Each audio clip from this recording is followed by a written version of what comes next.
Show off করতেছো? কি দেখাতে চাও তুমি? আপনার যেইটা খুশি আপনি ভাবতে পারেন, আমার কিচ্ছু আসে যায় না।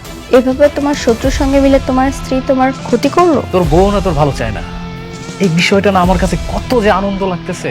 আমি আর সহ্য করব না, আজকের বোঝাপড়া হবে। আমাকে ধ্বংস করার জন্য নিজের ইজ্জতটা ব্যবহার না করলেও পারতে। আমি তোমাকে ডিভোর্স দিতে চাই।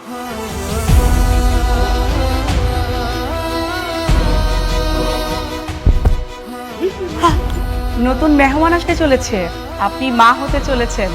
পেটে বাচ্চা থাকলে নাকি স্বামী স্ত্রী তালাক হয় না। কোনো না কোনো ব্যবস্থা তো ঠিকই করতে হইবে। বস্তিতে থেকেও এত অ্যাডভান্স, আমি ছাড়াই সন্তান।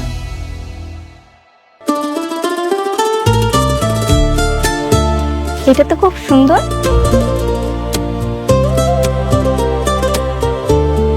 এটা তোমার পছন্দ হয়েছে? হ্যাঁ। সরি স্যার, এটা আসলে বিক্রি হয়ে গেছে। কি বলছেন বিক্রি হয়ে গেছে মানে? মাত্রই তো আমি হাতে নিলাম, হাতে থাকা অবস্থায় কিভাবে বিক্রি হয়ে গেল? আসলে স্যার, আপনার আগে একজন কাস্টমার এটা নেবেন বলে কনফার্ম করেছে। আমি এখন এটা প্যাক করব।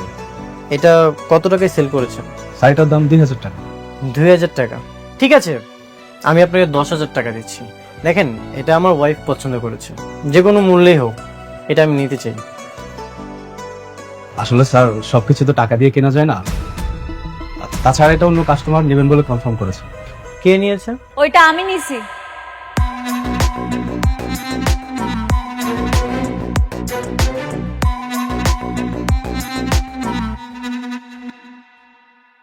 অনিক সাহেব, এই জিনিসটা আমার ম্যাডাম নিয়েছেন, আপনি স্যাক্রিফাইস করুন না, অন্য কোথাও থেকে নিয়ে নিন। আপনিও চাইলে স্যাক্রিফাইস করতে পারেন। কি বললেন মিস্টার অনিক সাহেব? এত সহজ? আমার পছন্দ করা জিনিসটা আমি আপনারে দিয়ে দিব? জীবনেও না। ম্যানেজার আঙ্কেল, জি। এখানে এত কথা কেন হইতেছে? বিলটা দেন আর চলেন এখান থেকে। আপনি কাজ করুন, পেড করুন। হ্যাঁ, জি স্যার, প্যাক করে দিচ্ছি। চলো আমরা চলে যাই।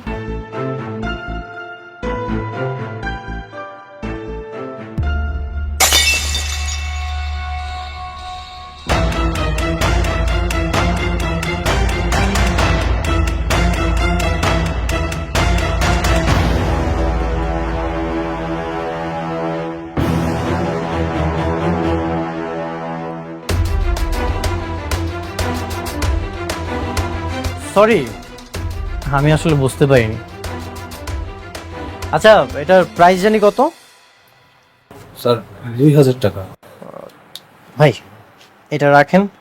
আমি সরি, আসলে বুঝতে পারিনি।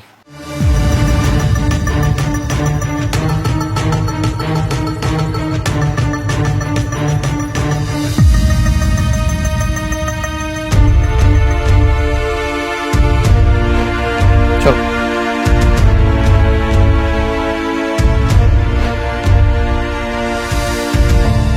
ম্যাডাম, উনি আপনার হাজবেন্ড বলে এখন কিছু বললাম না, তা নাহলে ওনাকে বুঝিয়ে দিতাম আপনার পছন্দ করা জিনিস ভাঙলে তার ফলাফল কি হতে পারে। যা হয়েছে বাদ দেন, চলেন এখান থেকে।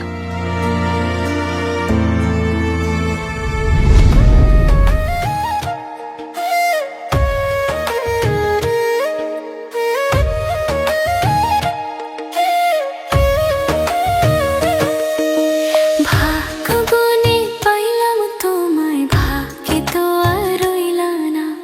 দুঃখে আমার বুক ভেসে যায়, সুখের দেখা হইল না। তবু আমি তোমার আশায় কাঁদি দিবারাত রোজ। সুখে থেকো, ভালো থেকো গরি, ঘরে রাজপুত্রে।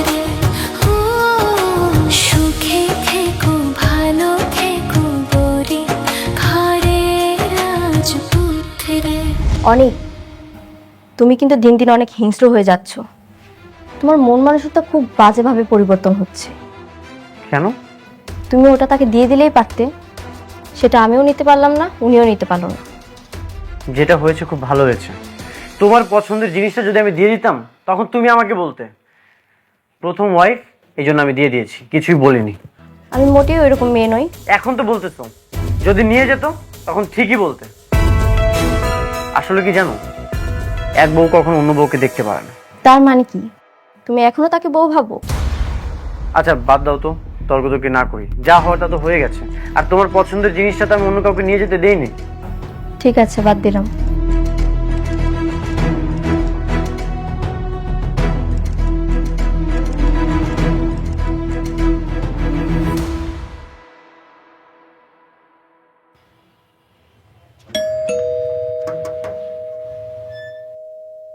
দাঁড়ান, আপনি কই ঢুকতেছেন? দেখা ঢুকতে তো হয় না, অনুমতি নিয়ে আসেন। আরে বাবারে, কার অনুমতি নিয়ে আসুন? এইখানে আমার ছেলের বউ চাকরি করে, আমি তার সঙ্গে দেখা করতে আসছি, আর তুমি আমার বলো অনুমতি নিয়ে আসতে ফাইজলামি করো মিয়া। শোনো, আমার বৌমারে বইলা তোমাদের সবার চাকরি কিন্তু একেবারে নট করে দিমু, তখন বুঝবা। হ্যাঁ, দরজা খোলো, খোলো দরজা।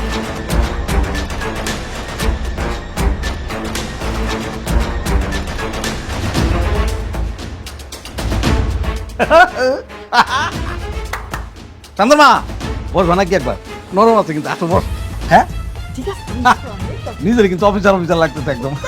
কি সুন্দর অফিসে চাকরি করে আমার বৌমা। দারুণ। আমরা এখান থেকে মাঝে মধ্যে এই অফিসে আসবো। একদম একদম পিকনিক পিকনিক, আমরা একদম পিকনিক। কারা আপনারা? হ্যাঁ, এখানে বিশৃঙ্খল বসে আছেন, কার কাছে আসছেন আপনারা? আরে কি বলে, এত জোরে ধমকায় কথা বলে, আমার বৌমার কাছে আসছি। বৌমা মানে কে? আপনার বৌমা? আমাদের বৌমা হচ্ছে অনেকের বউ। এই যে এই আমাদের বউ। খবরদার আমাকে আপনাদের বৌমা বলবেন না। আপনার এত বড় সাহস, পা কেন টেবিলের উপরে দিয়ে বসছেন? কেন দিয়ে বসছেন? এই বেয়াদব মেয়ে, তুমি টেবিলের উপরে বসছো কেন? এই কোত্থেকে আসছেন আপনারা? হ্যাঁ, আর এসেই বসে গেছেন, উঠেন যান এখান থেকে। এই দাঁড়ান, এই চেয়ারটা কি আপনার? আপনার চেয়ার? না না না, বসে গেছি। উঠেন, উঠেন।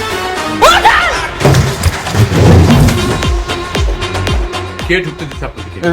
দারুণ। কারণ এই অফিসে কে কোথায় আছো? এদিকে আসো। কি ব্যাপার? হ্যাঁ, তোমরা কি করো?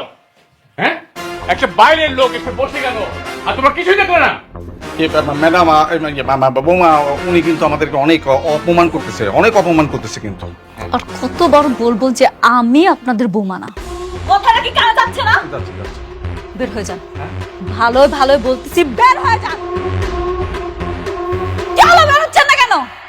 আসলাম একটু খাতির জমাইতে, ভাবলাম আমাদের আপন করে নিবে, কিন্তু দেখতেছি জুতা মারার পর রাগ কমে নাই। সুযোগ পাইলে আমাদের প্ল্যান ঠিক সাকসেস করবো। আম্মা আম্মা, ওই দিক না, ওই দিক ওই দিক ওই দিক।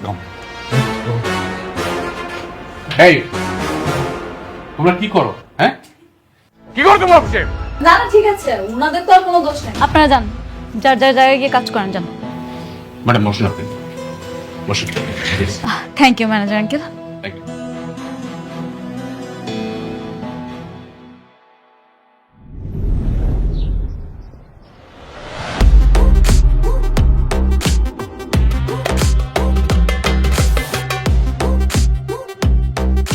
ম্যাডাম, এটা হচ্ছে ওদের প্ল্যানটা, আপনি বুঝতে পারছেন তো? মানে টোটাল এইটা। অসুবিধা নেই, আপনি আছেন তো। হ্যাঁ ঠিক আছে, রাখেন। রাতুল সাহেব, এই যে আপনি যে প্লটগুলো দেখছেন না, প্রত্যেকটা প্লটের ভিন্ন ভিন্ন ডিজাইনের বিল্ডিং হবে। আপনি ব্যাপারটা বুঝে নিয়েছেন তো? হ্যাঁ, আমি বুঝতে পেরেছি। আর আমরা সামনে গিয়ে মেইন গেটের ডিজাইনটা একটু দেখবো, কারণ ওইটা একটু চেঞ্জ আছে। আচ্ছা, ঠিক আছে ম্যাডাম, আপনি তো অনেক হাঁটাহাঁটি করেছেন, আপনি বরং গাড়িতে গিয়ে বসুন, আপনার শরীর খারাপ করবে। না না, কোনো অসুবিধা নেই, আমি ঠিক আছি। কেন, কি হয়েছে আপনার ম্যাডামের? ম্যাডাম মা হতে যাচ্ছেন। মা হতে যাচ্ছে? কি বলেন ভাবি, আমি তাহলে আঙ্কেল হতে যাচ্ছি? তাহলে তো এটা একটা খুবই আনন্দের সংবাদ। আপনি এই সংবাদটা আমাকে আগে জানাবেন না? কেন আপনার জানাম কেন? আপনি আপনার কাজে কাজ রাখেন, আপনার এত কিছু জানতে হবে কেন? কি যে বলেন ভাবি, আপনি আমার বন্ধুর স্ত্রী, আর এত বড় একটা প্রজেক্ট আপনি আমাকে দিয়েছেন, তো আমার একটা দায়িত্ব আছে না? আমার উচিত সবাইকে মিষ্টি খাওয়ানো। বললাম না আপনি আপনার কাজে কাজ রাখেন, কথা কি শুনতে পান না? রাতুল সাহেব, আপনি একটা বিষয় নিয়ে বারবার বিরক্ত করছেন কেন? হ্যাঁ, ঠিক আছে, আপনার থাকেন। ম্যাডাম চলুন আমরা যাই।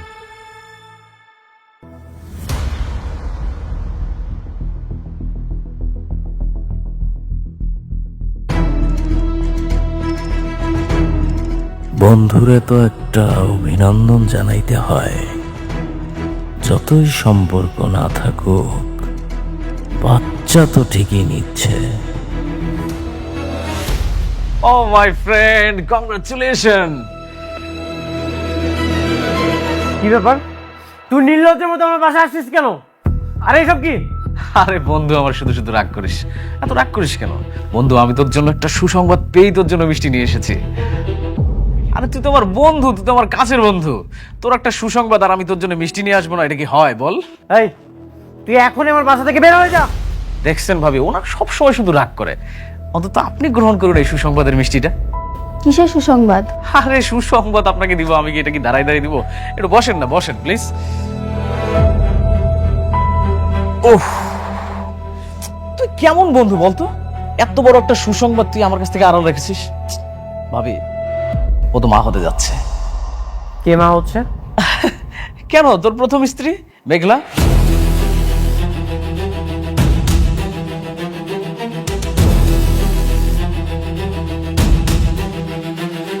শোন, তোর একটা সন্তান কিন্তু খুব দরকার ছিল। অনেক, উনি যা বলছে সবকিছু কি সত্যি? বৃষ্টি, তুমি কি বলছো এসব? ও যা বলছে সবকিছু মিথ্যা, বানোয়াট গল্প। তোমার আর আমার মধ্যে ঝামেলা সৃষ্টি করতে যাচ্ছ। আরে ঝামেলা কেন হতে যাবে? আমি তো মেঘলার নিজ মুখে শুনেছি ও মা হতে যাচ্ছে। এই যেমন আমাদের বৃষ্টি ভাবি ছোট মা হতে যাচ্ছে, আমাদের বৃষ্টি ভাবিকে ছোট মা করে ডাকবে। কত সুন্দর ব্যাপার না? আমাকে আঙ্কেল আঙ্কেল বলে ডাকবে, আর তোকে বাবা বাবা করে ডাকবে। তুই বাবা হতে যাচ্ছিস, এত সুন্দর একটা, কত সুন্দর একটা নিউজ, সেটা তুই হারা রাখছিস। রাতুল, আর একটা যদি উল্টাপাল্টা কথা বলিস তোর কিন্তু খবর আছে। তুই দেখছস তুই কতটা ভাগ্যবান? তোর যখন কোটিপতি থেকে রাস্তার ফকির বানাইলাম, তুই কি করলি? বৃষ্টির মতো একটা খোড়া মেরে বিয়ে করলি, 1000 কোটি টাকার মালিক। আর এখন এই মুহূর্তে তোর প্রথম বউ শালিমা বিল্ডার্সে আছে 10,000 কোটি টাকার মালিক। তোর তো শুধু টাকা টাকা টাকা টাকা। শোন, আমি বন্ধু হিসেবে তোকে ছোট্ট একটা পরামর্শ দিই। তোর প্রথম স্ত্রীর যে সন্তানটা আছে না, ওটাকে নিয়ে সেই সংসারটা টেকা। কংগ্রাচুলেশন। আমি একটা বন্ধু হিসেবে তো এর থেকে ভালো উপকার করতে পারবো না। তুই এখন আমার বাসা থেকে বের হয়ে যা, বের হয়ে যা। আরে রাগ করতেছিস কেন? আমাদের চলে যাব, কিন্তু শোন, আমার এই চলে যাওয়াই কিন্তু শেষ না। আমি আবার আসবো, বারবার আসবো। আর তোর সন্তান হওয়ার মিষ্টি দরকার হলে আরেকবার নিয়ে আসবো। ভালো থাকিস।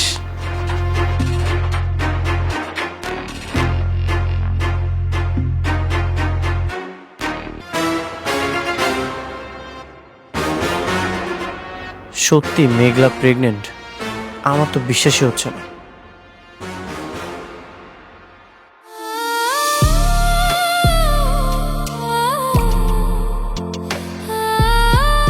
বৃষ্টি, প্লিজ কান্না করো না। কান্না করব না?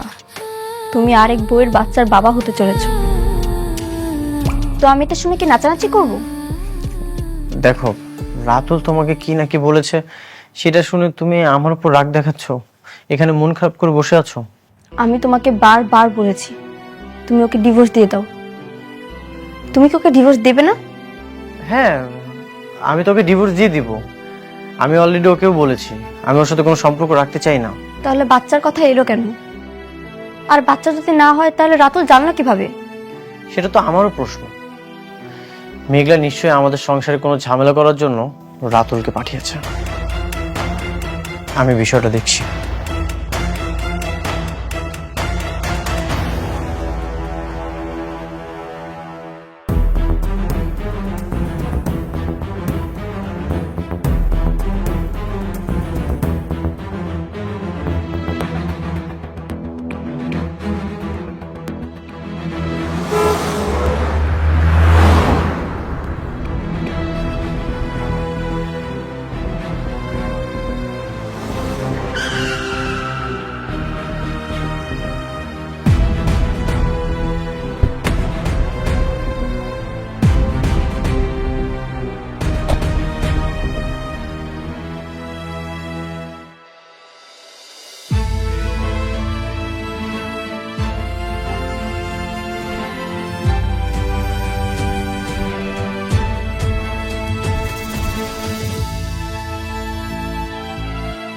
তুমি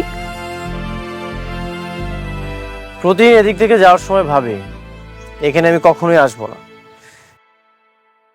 কিন্তু তুমি মাঝে মাঝে এমন একটা কাজ করো, বাধ্য হয়ে আমাকে এখানে আসতে হয়। তুমি আইছো কেন? আমি তোমার আইতে কইছি? আমার বড় টেন্ডারটা তুমি রাতুলকে দিয়ে দিয়েছো, কোনো সমস্যা নেই, এটা তোমার একান্ত ব্যক্তিগত ব্যাপার। কিন্তু তুমি রাতুলকে দিয়ে আমার সংসারে কেন আগুন জ্বালাচ্ছ? কি চাও তুমি? সংসার? তোমার সংসারে আগুন জ্বালামো আমি? অনেক বিশ্বাসঘাতকতা তুমি করছো, আমি তোমার সাথে করি নাই। হ্যাঁ, আমি বিশ্বাসঘাতকতা করেছি। তাহলে কেন রাতুলকে দিয়ে আমার বাসায় মিষ্টি পাঠালে? কেন বলেছো আমি বাবা হতে যাচ্ছি? কেন এসব মিথ্যা নাটক সাজিয়েছো? আমি কোনো মিথ্যা নাটক সাজাইতেছি না, আমি সত্যি সত্যি প্রেগনেন্ট, আর আমার গর্ভের সন্তান তোমার। কি? হ্যাঁ, এবারও পারলে তোমার চাচা চাচিরে কইও আমার পেটের সন্তানটা এসে নষ্ট করে দিতে। তুমি সত্যি প্রেগনেন্ট? এক কথা আমি আর কতবার কই? হ্যাঁ, আমি অন্তঃসত্ত্বা, আর এর বাবা তুমি, মিস্টার অনিক সাহেব। আপনার কি আর কিছু জানার আছে? মনে হয় নাই। আপনার চলে যান, কালকে সকালে আমার অফিসে নিয়ে যান।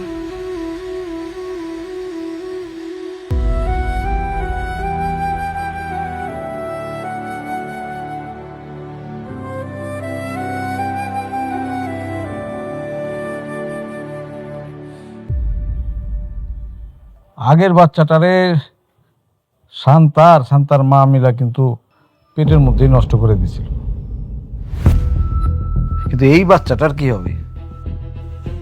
এই বাচ্চাটা যদি জন্ম নেয় তাহলে কিন্তু অসুবিধা আছে।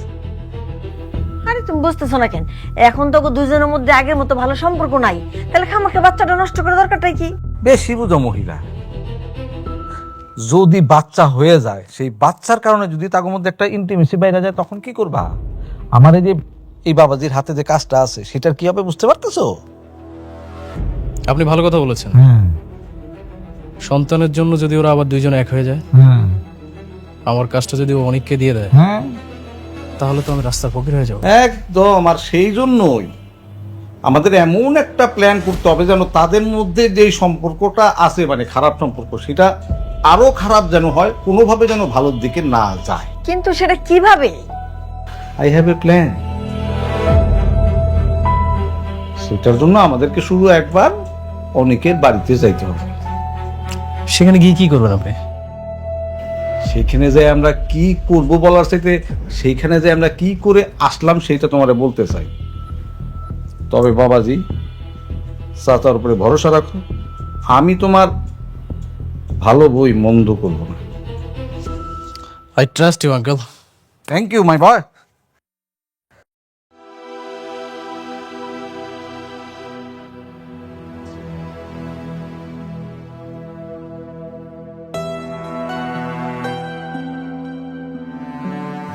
কি ব্যাপার, অফিস থেকে এসে এখানে বসে আছো কেন? এমনি। মেঘলার কি খবর? ও কি সত্যি সত্যি মা হতে চলেছে?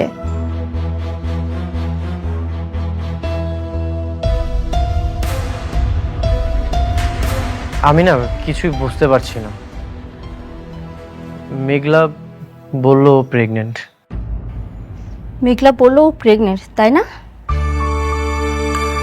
তার মানে ঠিকই তোমাদের ভিতরে ভিতরে সম্পর্ক রয়েছে। শুধু আমাকেই সান্ত্বনা দিয়ে বলেছো তুমি ওর সঙ্গে সংসার করবে না, ওকে ডিভোর্স দিবে। আসলে তুমি ওর সঙ্গেই চলে যাবে, আমি বুঝতে পেরেছি।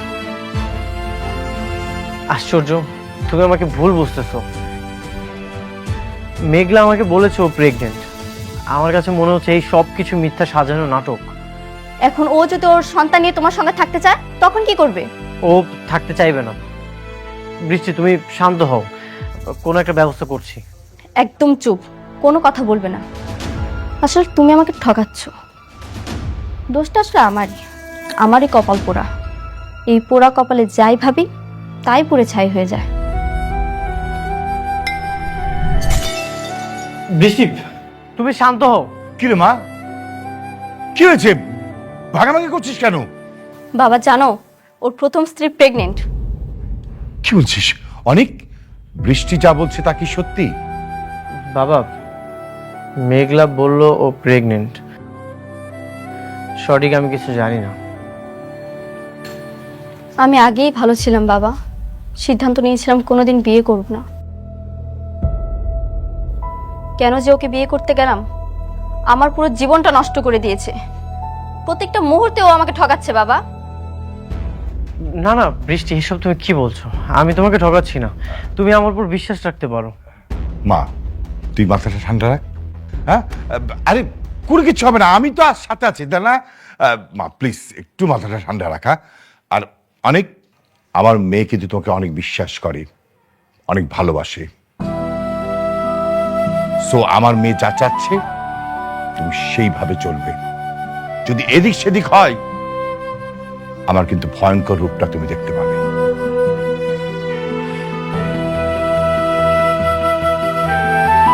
বৃষ্টি, বিশ্বাস করো আমি কিছুই জানি না।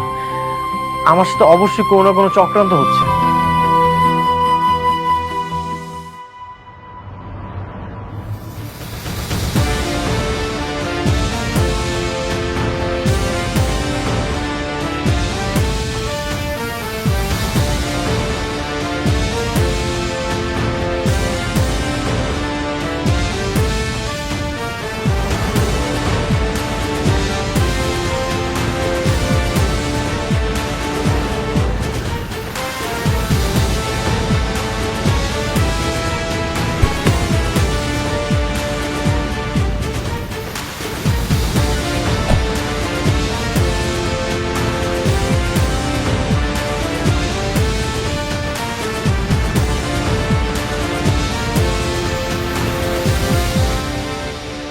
আসসালামু আলাইকুম।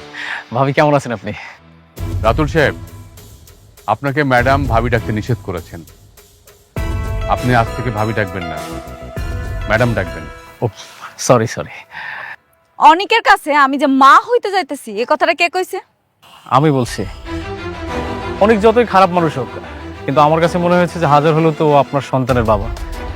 তাই আমি ও বন্ধু হিসেবে ওর কাছে মিষ্টি নিয়ে গিয়েছিলাম, কিন্তু ও তো আমার সাথে খারাপ ব্যবহার করলো। আপনার আমি কতবার বলছি আপনি আপনার কাজে কাজ রাখবেন, আপনি আমার কোনো কথা শুনেন না। আপনি কাজটা মোটেও ঠিক করেন নাই। অনেক মনে হয় কিছু জানতো না, তাই না? আপনি ওকে কিছুই জানান না? না, আমি জানাই নাই, আর আমি জানাইতেও চাই নাই। আপনি এইবার বলছেন বাচ্চা গেছেন, পরের বার যদি বলছেন না, আপনার কিন্তু খবর আছে। রাতুল সাহেব, আপনাকে যে কাজটা দেওয়া হয়েছে সেটা মনোযোগ সহকারে করেন। পার্সোনাল ব্যাপারে আর মাথা ঘামাবেন না। বুঝাতে পেরেছি? জি জি। এরা সবাই মিলে এই ফকিন্ডিরে কেন যে মাথায় তুলে নাচতেছে কে জানে। এমন ভাবসাব করে যেন ও কোম্পানির মালিক। চলেন ম্যানেজার সাহেব। চলুন ম্যাডাম।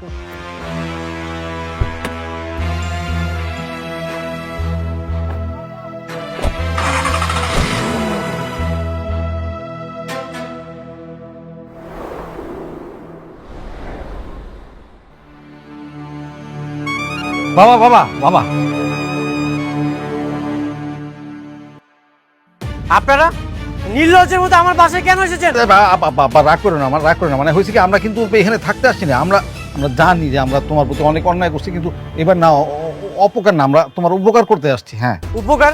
আপনাদের কোনো উপকার আমার লাগবে না, আপনারা এখন এখান থেকে চলে যান। না না, আমরা চলে যেতেছি, চাইতেছি, কোনো টেনশন করো না। কিন্তু আমরা খালি আসছি তোমার একটা খবর দেওয়ার জন্য। যতটুকু শুনলাম তোমার বড় বউ নাকি গর্ভবতী। জানি না। জানবা কেন? তোমার নিজের ঘরের সন্তান হইলে না তুমি জানতা? তোমার তো নিজের সন্তান নেই, জন্য তুমি জানো না। মানে খুব সহজ, মানে খুব সহজ। তার পেটে যে বাচ্চাটা আছে সেই বাচ্চাটার বাপ অন্য কেউ, তুমি না। হ্যাঁ, কি বলতেছেন? তাহলে এই বাচ্চা কার? আরে শুন না, রাতুলের কাছে শুনলাম তোমার বউ আজকাল নাকি নাইট ক্লাবে যায়, আর অনেক পুরুষের সাথে উঠা বসা আছে, তারপর টাকা পয়সার কোনো অভাব নাই। এমন ওই বাচ্চার বাপ যে কেডা তোমার বউ নিজেও তো জানে না।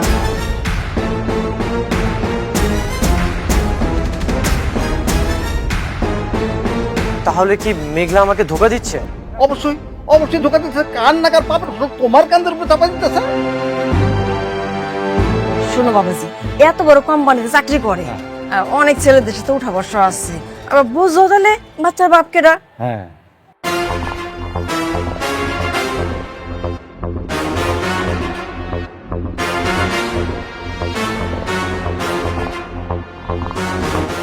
কেন যেমন গরিব ফকিনের ঘরে বিয়ে করলা, ঠিক বুঝতে পারতাছি না।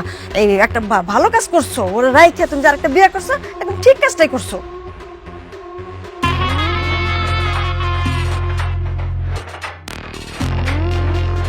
বাবা তুমি কিন্তু শুকায় গেছো, তোমার নিজের প্রতি কিন্তু যত্ন নিও, মানে স্বাস্থ্যটা তো একেবারে খারাপ হয়ে গেছে। কে কি করলো তার জন্য তোমার নিজের উপরে তো অত্যাচার করা একদম ঠিক না। আর শোনো, যে কোনো দরকার এই চাচারে ঠাস করে একটা ফোন দিয়ে দিবা, আমি কিন্তু সব সময় তোমার জন্য আছি। আমি তাহলে আসি। তোমার চাচা ঠিকই কইছে, ফোন দিও।